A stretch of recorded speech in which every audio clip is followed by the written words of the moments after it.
but he grabbed her arm, his grip tight and unrelenting. "Stay," he ordered.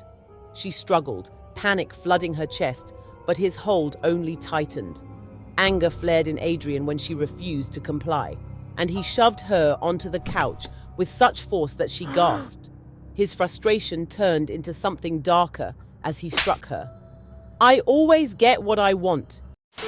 Harry sat at the head of the long dining table, his stern gaze sweeping over his family. His 4 wives and children were seated, the quiet stretching uncomfortably through the grand dining room.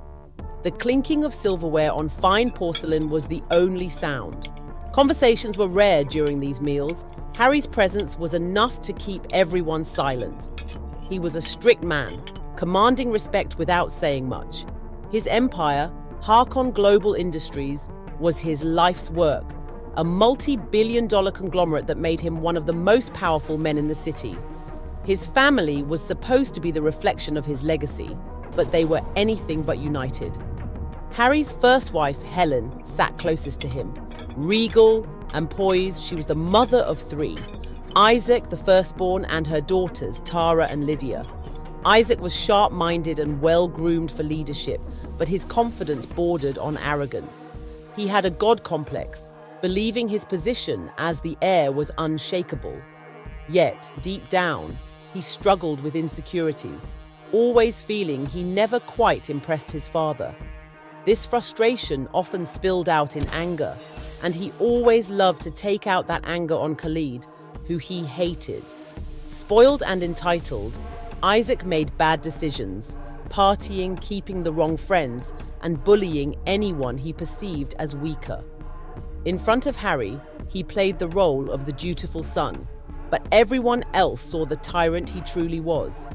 Doris, Harry's second wife, was mother to 4 children: Nathan, Ben, Maya, and Stella. Nathan and Ben, the 2 sons, shared Isaac's god complex. They acted as his lackeys, always seeking his approval, but secretly they resented him. The thought of Isaac inheriting the company gnawed at them, but fear of his dominance kept them in line. They obeyed his every command, no matter how cruel, hoping to stay in his good graces. Doris, ambitious and calculating, ensured her sons were being groomed for positions of power within Harkon. Next to Doris was Mariam, the concubine. Once a maid, she was never accepted into the family. Her children, Khalid and Zara, sat quietly near her. Khalid, now in his 20s, had grown into a strikingly intelligent and handsome young man. His elder stepbrothers hated him and had always bullied him since he could remember. Despite his efforts to prove himself, Harry dismissed him as he had done all his life. Khalid was hustling to create his own path, dreaming of freeing his mother and sister from this house that had never welcomed them. Zara, at 18, stayed by her mother's side, watching the family dynamics unfold but saying little. They didn't live in the main house, but in separate quarters, away from the rest of the family. The only reason they were at this table at all was because Harry made a rule that everyone must be around for dinner. Financially secure, yes, but never respected, never valued. Claire, the third wife, was the mother of 3 daughters, Bella, Ava, and Grace. She carried herself with confidence but knew that her daughters, no matter how charming, would never carry the family name forward, but they could still be used to foster business bonds with other powerful families. At the far end of the table sat Naomi, the 4th and youngest wife. Soft-spoken and kind, she was the only wife Harry showed tenderness toward. Her 12-year-old son Jonah was his favorite. Harry's affection for Jonah wasn't just because of the boy himself, but also because of Naomi. Yes, she was envied by the other wives, but she treated everyone kindly, even Mariam and her children, despite their lower status in the household. She tried to ensure Jonah was a good-hearted child, not motivated by money, power, and not spoiled. Isaac, Nathan, and Ben didn't really care for him, but they rarely ever got close to him. Harry finished his meal, setting down his fork. The quiet grew heavier. The family knew better than to break it. He cleared his throat as he was about to speak, and instinctively everyone dropped their cutlery to pay attention. Starting next week, Khalid will begin working at Harkon Global Industries. He will be groomed for a position in the company. The words hung in the air like a bomb. Everyone froze. Eyes widened in disbelief. Even Khalid's head snapped up, his brows furrowed in shock. He had expected to endure another evening of invisibility, not this sudden shift that thrust him into the center of the family's power structure. The wives looked at each other with varying degrees of outrage and disbelief. Harry, however, didn't linger to explain or elaborate. He left the table, his decision final, leaving the family in stunned silence. Isaac seethed internally, his mind racing with thoughts of insecurity, believing he had perhaps disappointed his father so much that he would bring the bastard into the company. He had always believed himself untouchable as the heir to Harkon, but always had a deep jealousy of Khalid. Nathan and Ben, though equally furious, knew better than to voice their thoughts. They would follow Isaac's lead, waiting for an opportunity to strike, even as their anger simmered beneath the surface. For Helen and Doris, the insult was unbearable. The idea of Mariam's son being allowed into the company was a stain on the legacy they had worked so hard to protect. Claire remained composed, but no less disapproving, while Naomi's expression was unreadable. Her focus remained on Jonah, who sensed the tension but didn't fully understand its implications. Khalid, however, felt no sense of triumph. He understood his father's selfish motive all too well. Harry had been watching him, noting his growth and achievements in the business world, and thought it would benefit his company if Khalid had a small position in it. This wasn't an act of recognition. It was a calculated move to tether him, to ensure he couldn't grow beyond the limits his father set. Anger surged within him. This wasn't the opportunity it appeared to be. It was a leash, because now he would never be able to get his mum and sister out of that house. Khalid left the table abruptly, running to catch up to his father. He needed to confront him, to plead for this decision to be undone. Khalid caught up to Harry in the hallway, just as he was about to enter his office. Khalid tried to argue, to explain why he didn't want this, but Harry didn't even look at him. He walked to the door, opened it, and closed it firmly in Khalid's face, leaving him standing there with his frustration boiling over. That night, Isaac, not wanting to be disturbed, decided to drown his frustration in booze and drugs. He left the mansion with barely a word, his anger simmering beneath the surface as he drove through the city in his sleek black car.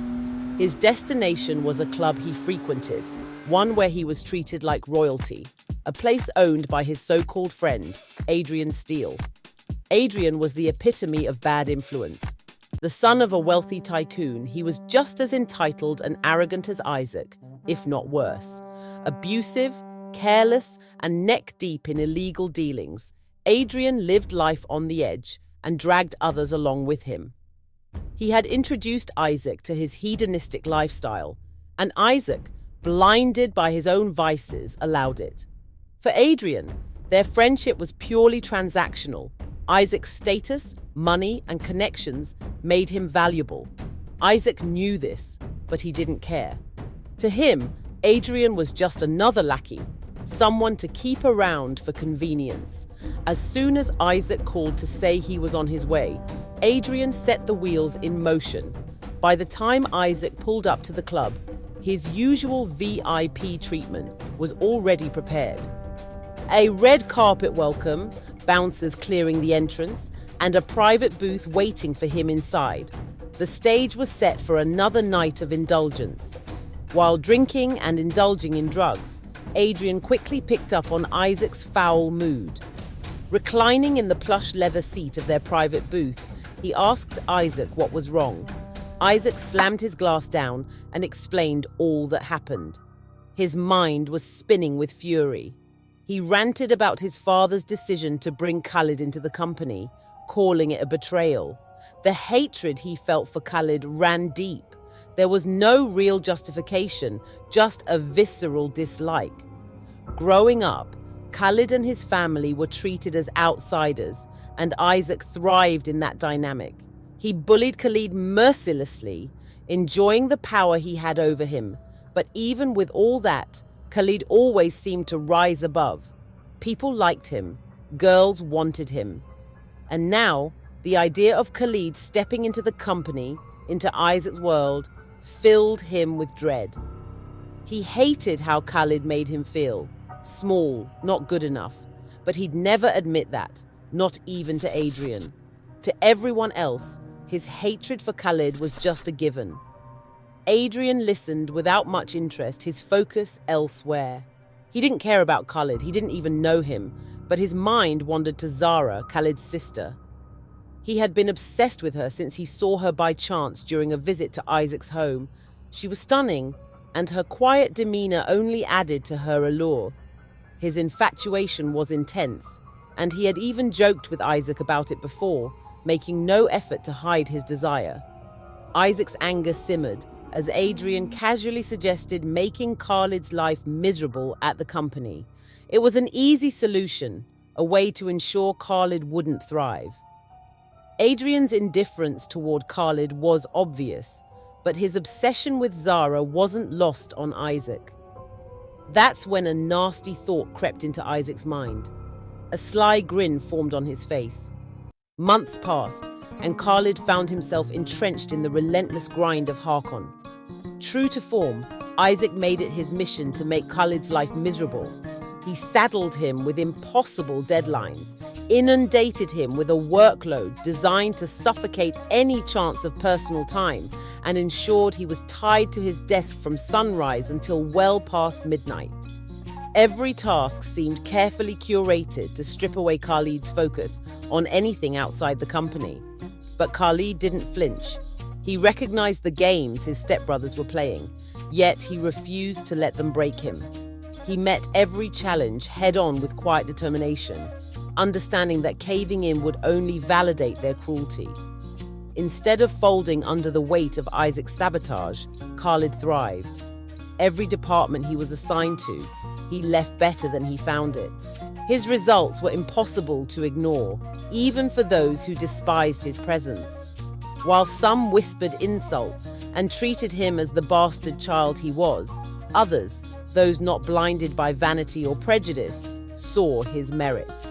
They respected the effort he poured into his work, even if they couldn't openly show it. Khalid walked the halls with a quiet dignity, his head held high, even in the face of mockery. His composure only stoked Isaac's fury.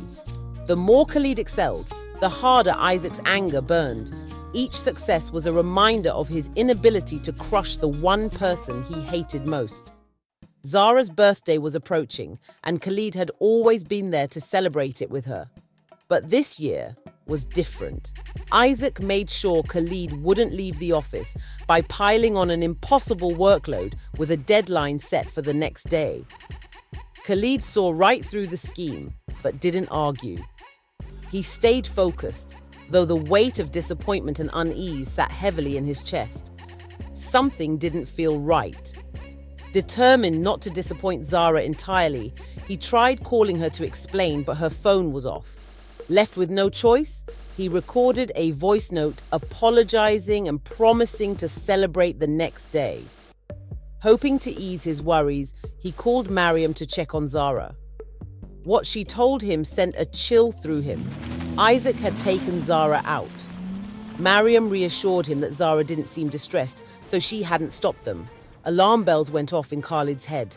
He called Isaac repeatedly, but the calls went unanswered. Isaac saw his phone light up and ignored it with a smug grin. He was at Adrian's nightclub, sitting in a VIP lounge with a confused Zara. He had tricked her, claiming Khalid wanted to meet her after work at a specific location.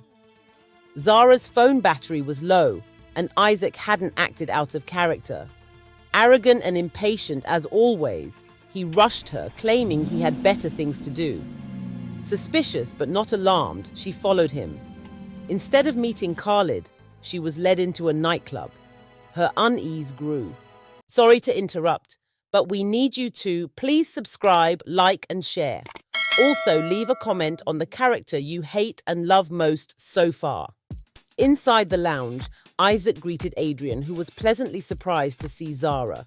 She asked again about Khalid, but Isaac dismissed her concerns, saying he'd be there soon. Adrian's behavior quickly made her uncomfortable. He leaned in too close, his smile unsettling. When Isaac excused himself under the pretense of going to the restroom, he exchanged a knowing smirk with Adrian as he left, leaving Zara behind. Once alone, Adrian's behavior turned predatory. His friendly facade disappeared. Zara stood to leave, but he grabbed her arm, his grip tight and unrelenting. "Stay," he ordered. She struggled, panic flooding her chest, but his hold only tightened. Anger flared in Adrian when she refused to comply, and he shoved her onto the couch with such force that she gasped. His frustration turned into something darker as he struck her. "I always get what I want," he hissed, his hands undoing his belt. Far from the club, Khalid's unease grew unbearable. He abandoned his work and drove home, hoping Zara had returned. She wasn't there. Khalid stormed into the dining room, confronting Isaac in front of the family. He grabbed Isaac by the collar, demanding to know Zara's whereabouts. Isaac played innocent, claiming he'd only dropped her at a bus stop, adding a cruel insinuation that Zara might not want them to know where she was going.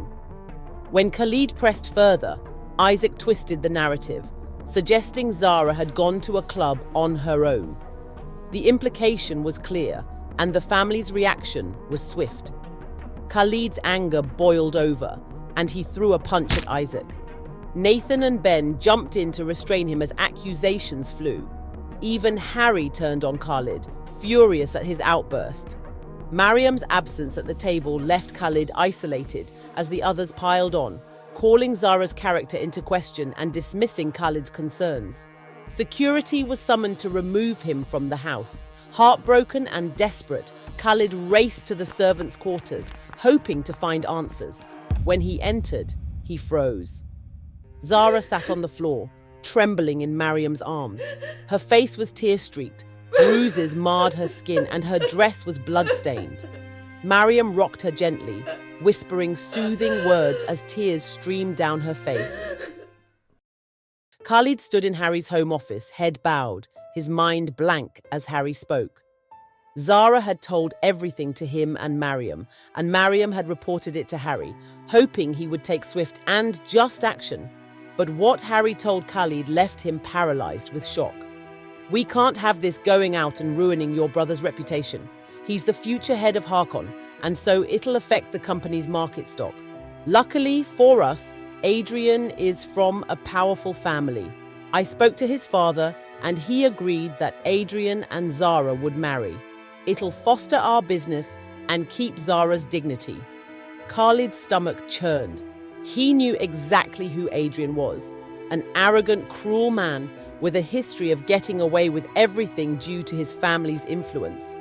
Worse still, Zara had told Khalid how Adrian treated her after the assault. He hadn't just violated her, he had humiliated her. Afterward, Adrian tossed her out of the club like trash, as if she were beneath him, wearing his disdain like a badge of pride. If they forced Zara to marry him, Khalid knew it would only lead to a life of misery and abuse. Adrian would destroy her. Khalid tried to reason with Harry, tried to make him see the gravity of what he was doing, but he already knew it was futile. Harry didn't care. To him, Zara's pain was collateral damage, a necessary sacrifice for the family's business and reputation. Silent and defeated, Khalid walked out of the office. Outside the office, Isaac stood waiting, his expression carefully crafted to appear contrite. He was there to see Harry next. Still feigning innocence, he turned to Khalid with an apologetic tone. "I'm sorry about what Adrian did," he said, shaking his head as though in disbelief. "I didn't know he could do such a thing." Then Isaac stepped closer, lowering his voice to a whisper with a sly grin. "I just wanted to give her a birthday she won't forget." Khalid's fists clenched as his rage boiled beneath the surface, but he said nothing. Instead, he turned and left, heading back to the family quarters to tell Mariam and Zara about Harry's decision. The news shattered them. Zara broke into sobs, her cries filled with anguish and disbelief. Mariam tried her best to console her daughter, but even she looked as though she was barely holding herself together. Khalid sat helplessly, his own frustration and grief clawing at him. He couldn't do anything to stop this nightmare from unfolding. Unable to bear the weight of his anger and despair, Khalid stormed out, got into his car, and drove straight to Adrian's nightclub. It was still closed. It was daytime, but Khalid knew Adrian would be inside. Adrian sat at the bar, drinking and cursing under his breath. His fury at the forced engagement was evident, his words dripping with venom, calling her worthless, trouble, and even accusing her of planning this all along. Khalid burst into the room like a storm, his rage uncontainable. Without a word, he charged at Adrian and attacked him. Adrian, a coward at heart, immediately screamed for his bouncers, but Khalid, fueled by unrelenting fury, overpowered them both. Grabbing a wine bottle, Khalid smashed it against the counter, shards scattering everywhere. He held the jagged edge with intent, ready to do something drastic. But before he could, the police, alerted by the nightclub staff, arrived and arrested him. Thrown into a cold, dark cell, Khalid waited for days. No one came for him. Adrian pressed charges, ensuring Khalid would pay for what he had done. A week later, a lawyer representing Harkon arrived with bail money and a contract. The contract was clear. Khalid's bail would be paid on the condition that he forfeited all ties to Harkon. No shares, no claims, no home. He would resign, leave the estate, and never return. His family's actions had, according to the lawyer, brought bad press to the company. Desperate to be free of this toxic web, Khalid signed it without hesitation. As the lawyer prepared to leave, he paused, turning back with a grim expression. "Oh, I'm sorry to tell you," he said flatly. "Your sister and mother have both died. I'm sorry for your loss." The words hit Khalid like a storm. His vision blurred as the world spun around him. Earlier that week, on the day Khalid had left to confront Adrian, Mariam tried to comfort Zara, assuring her that things would work out. Zara, though, remained inconsolable. Finally, she asked for some time alone to clear her head. Mariam hesitated but gave her the space she requested. Hours later, when Mariam went to check on her daughter, she found Zara's bedroom door locked. Panic overtook her as she forced it open, but it was too late. Zara lay lifeless in the bathtub, surrounded by a pool of her own blood. Beside her was a letter. In it, she apologized and explained that she couldn't bear the thought of a life filled with pain and misery. Mariam's screams echoed through the quarters, but no one came to her aid. The family's reaction to Zara's death only added to Mariam's heartbreak. They whispered cruel judgments about Zara, calling her weak and selfish. Harry, cold and detached, cared only about the potential damage to Harkon's reputation. The final blow came when Mariam saw the news of Khalid's arrest. She begged Harry to intervene, but he refused, more concerned with the company's image than his son's fate. Alone and overwhelmed, Mariam's heart gave out. She suffered a fatal heart attack in their living quarters, with no one around to save her. When Khalid was finally released from jail, the lawyer handed him a check, paid for the funeral expenses, and gave him one last directive from Harry. Leave the country. Khalid stood at the graveyard watching as his mother and sister were buried side by side. His heart, once filled with pain, now burned with a dark determination. He left quietly, his mind clouded with thoughts of vengeance. Thanks for watching to the end. Don't forget to subscribe, like and share, and drop a comment too. Love you all.